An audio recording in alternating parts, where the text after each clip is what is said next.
ការគោរពសង្ឃហ្នឹងហើយបើសិនបើយើងអន់ចិត្តគឺណាឃើញថាអង្គហ្នឹងដូចលិតឡប់មិនដូចអញអត់ចូលចិត្តអីមិនចឹងទានរបស់យើងធ្លាក់ទៅជាបដិបុគ្គលិកទានហើយអញ្ចឹងយើងធ្វើចិត្តឲ្យបានទៅជាសង្កតាទក្ខិណាទានហ្នឹងហើយព្រោះនៅតាមផ្លូវចិត្តហ្នឹងតែហ្មងយើ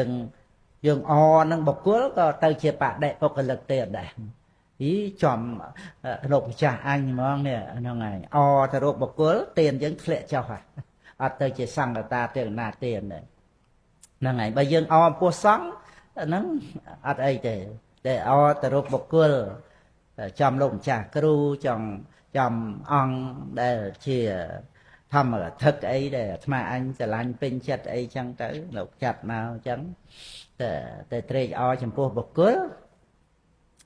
ធ្លាក់មកបដិបុគ្គលិកទាននៅតែជាទានចឹងនៅតែជាបុណ្យចឹងគ្រាន់តែព្រះពុទ្ធអង្គមិនបានប្រកាសបដិបុគ្គលិកទានហ្នឹងថាមានផលច្រើនមានអានិសង្សដូចជាសង្កតាទក្ខិណាទានទេនឹងគឺក្នុងការគោរពសង្ឃដែលមិនមែនជាការគោរព